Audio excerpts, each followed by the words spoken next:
Marti, how are you? All good, and you? Good, thank you. Have you been able to do much training in this horrendous rain today? It was good, actually. The rain came later, so we had actually a quite nice weather. Oh, good stuff. Obviously, the mood around the camp is obviously really good because of the 3 wins in a row. I'm guessing any injuries back from the weekend match against Hull? No, fortunate for us, everybody's okay. It's true that Reggie got a knock on his knee, but he has been doing well, training completely normally. So yeah, everybody's fit and ready for tomorrow. Good stuff. And I mean, in Scandinavia, when you managed out there, did you have a Christmas period, or did they break for winter? How is it? Is it new for you to work through this period?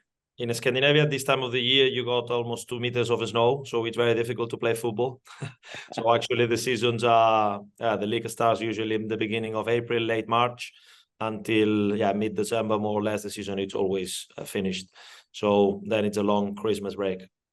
So for you now, this is sort of new, kind of having sort of so many fixtures congested into kind of a tight period of time. And have you had to get your head around what you're going to do with sort of squad rotation, or are you just letting it run as you see it? Yeah, I'm completely aware. We are completely aware, the whole staff, the team, that we have. I think it's 5 games in the next 17 days, so it's going to be a demanding period of the season. But at the same time, we are aware that it's an opportunity as well. Every game is an opportunity to pick points. So in that sense, it's true that in Scandinavia we have long breaks. It's true in Spain, for instance, we keep playing, but perhaps we had at least a few days off during Christmas days. It will be a new experience, but in any case, Christmas is still far for me. What I'm very focused right now is in Plymouth and to have a good performance tomorrow. And then, of course, we are aware about the schedule, but at the same time, understanding that we need to take it game by game. Okay. And since you've arrived, you've had some players available that have been unavailable in sort of early in the season.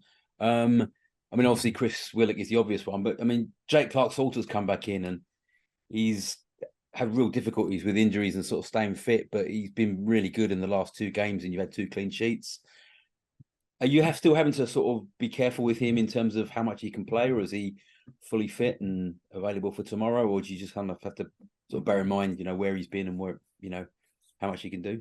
Yeah, actually, I know Jake already from his time in Birmingham, because Xavi, my assistant Xavi Calm, was already in Birmingham, and obviously I was watching a lot of their games, and we know about his quality. So I'm not surprised about the level, the performances he had in the last few games. At the same time, we need to be aware that he came from a period.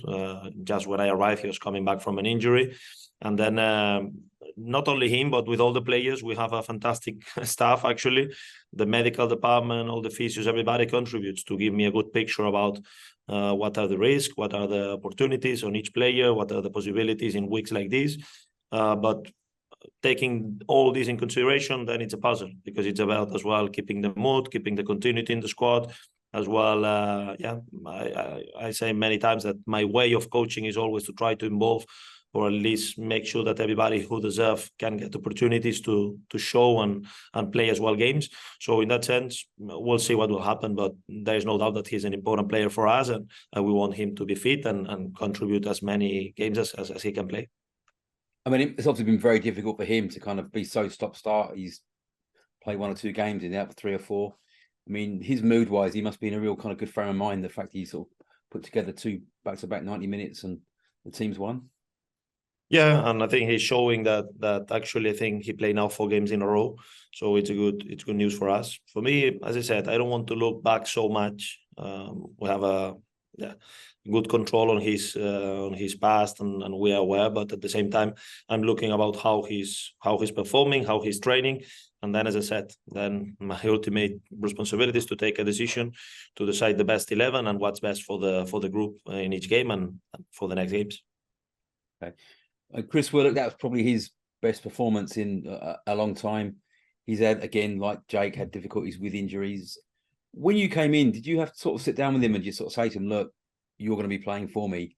We'll see how it goes. And has that allowed you to have the confidence to go out and sort of play like he did on Saturday? Because for the first time in a while, he looked like he had real confidence in his body and what he could do. it will be very easy for me to say that, yeah, I talked to him and that's all the credit to me. That's why he's scoring and playing. But this is not the way it works. Of course, I speak with Chris. I spoke with all the players. Actually, at my arrival, I tried to get to know them. That's my way of being as a coach, isn't it? I try to speak with the players to know how they feel on and off the pitch. And with Chris, he was not an exception.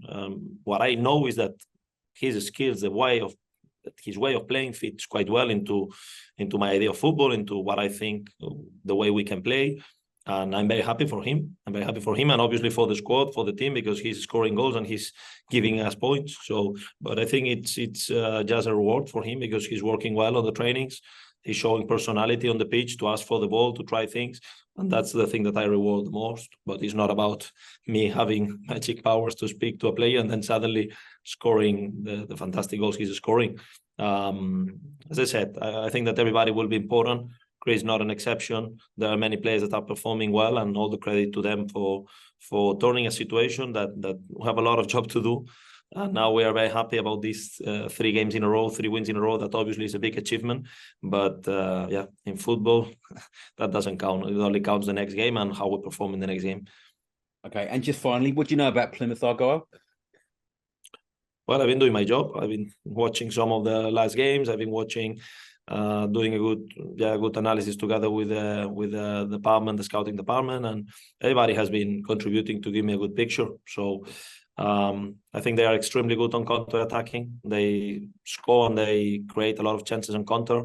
Even though it's a team that tries to build up from behind, they have a good keeper on the build-up. They have players that can build from behind.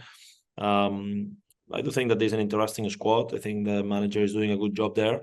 And obviously, we know that they rotate a lot in the last game on the weekend. So I'm aware as well that at the same time, I think someone told me that this quite negative trend against Plymouth when QPR has been playing against them in over the last years. So I think that is an important challenge for us to make sure that tomorrow we can perform at good level. Nice one. Thanks, Marti. Good luck tomorrow.